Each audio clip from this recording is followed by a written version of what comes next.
बिस्मिल्लाहिर्रहमानिर्रहीम। अस्सलाम वालेकुम। वेलकम है आपको हमारे channel Fun and Facts Hub में।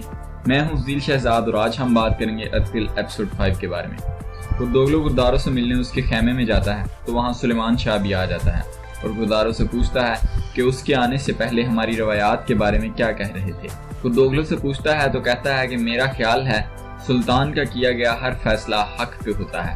गुरदारो कहता है कि वो अपने मुहाफिजों को उनकी गलती पे सजा देता है तो सुलेमान शाह कहता है एक दिन जब तुम सरदार बन जाओगे तब ये सब करना, अभी फजूल मत सोचो, बस अपने काम में जुटे रहो और उसे बेहतर बनाने में लगे रहो।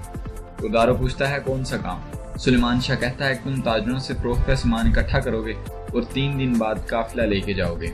दोगलो कहता है कि ये काम ताजरों से करवा लो, कारतुगर की नीयत अच्छी नहीं है। सुलेमान शाह कहता है इसीलिए गुरदारों को भेज रहा हूँ, ये अपने सिपाहियों के साथ जाएगा। और दूसरी तरफ जहाँ तीतुश बेस बदल कर आया होता है, अरतुगरुल को कहता है कि अल्लाह पाक आपको जज़ा दे, आपने भूखे को खाना खिलाया, अब इजाज़त दें चलता हूँ। अरतुगरुल कहता है रात के सफ़र में खतरा है, सुबह हमारे साथ रवाना हो जाना। तीतुश कहता है कि मैं अपनी बीवी बच्चों से काफ़ी दिनों से नहीं मिला, उनको मज़ीद इंतज़ार नहीं करवाना चाहता। हल्ब में मेरी कालीन की दुकान है, आप ज़रूर आना। इब्नुल अरबी कहता है कि चुकन्ना रहना, सलीबी फिर ना हमला कर दें, दुश्मन बेस बदल कर भी हमला कर सकता है। तीतुश वहाँ से रवाना हो जाता है और अपने खादिम से कहता है कि हल्ब में हमें अरतुगरुल के लिए जाल बिछाना होगा।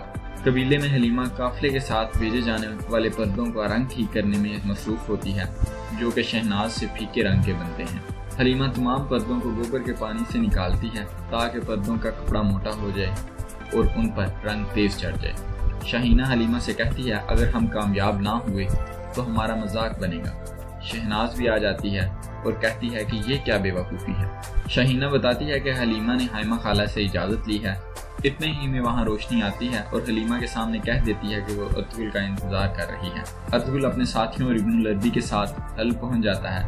इब्नुल अरबी अरतुगरुल को एक आदमी से मिलवाता है और उसे कहता है कि अरतुगरुल को अमीर अल अजीज से मिलवा दे। सुलेमान शाह हाइमा से कहता है कि कारतुगर हर हाल में नुमान को लेने की कोशिश करेगा, जब तक अरतुगरुल वापस नहीं आ जाता हमें जंग के लिए तैयार रहना चाहिए। हाइमा सुलेमान से पूछती है हलीमा से मिले हैं आप, बहुत प्यारी बच्ची है, पर्दे ठीक कर रही है। सुलेमान शाह कहता है कि कामयाबी मिले, बाजार में सबसे ज़्यादा पर्दों की कीमत ही मिलती है।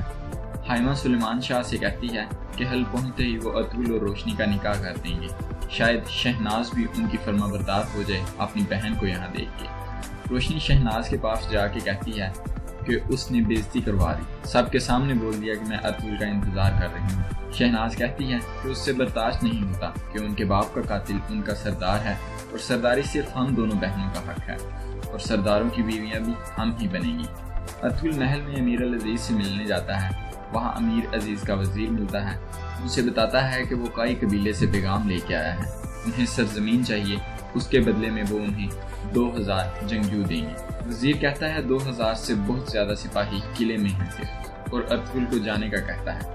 सिपाही अरतुगरुल को खींच के बाहर निकालने लगता है तो अरतुगरुल उनसे अपने बचाव के लिए लड़ता है।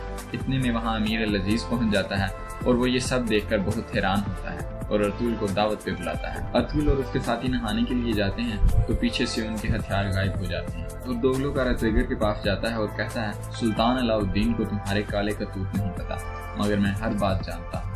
मैं जानता हूँ कि नुमान वो तुम्हारे इलाके में रोब बढ़ाने के काम आएगा। कारतुगर कहता है कि तुम अपना दिमाग अपनी सल्तनत पे लगाओ, मुझे हर हाल में नुमान चाहिए। अरतुगरुल अमीर अल अजीज की दावत पे जाता है और उसे अपने मुतालबे के बारे में बताता है तो अमीर अल अजीज उन्हें वही हथियार देता है और कहता है जो अपने हथियार न संभाल सकें वो हमारा साथ कैसे देगा, और उनको वहाँ से जाने के लिए कह देता है। जो भी फैसला होगा उनको बता दिया जाएगा। तीतुश महल के मुलाजिम से कहकर अरतुगरुल के कमरे में मोमबत्ती रखवाता है जिसमें कुछ मिला होता है और अरतुगरुल बेहोश हो जाता है। दूसरी तरफ इब्नुल अरबी को अरतुगरुल आग के कुएं में नजर आता है और वो अरतुगरुल को आवाज़ देता है उठो मेरे बेटे, और अरतुगरुल उठ जाता है। इसी तरह एपिसोड 5 अख्ताम को पहुंचता है। एपिसोड 6 के साथ एक दफ़ा फिर आपकी खिदमत में हाजिर होंगे। हमारे चैनल को सब्सक्राइब करें, बेल आइकन को दबाना मत भूलिएगा ताकि हर नई आने वाली वीडियो के बारे में आपको अपडेट मिल सके। अगली वीडियो तक के लिए अल्लाह निगहबान।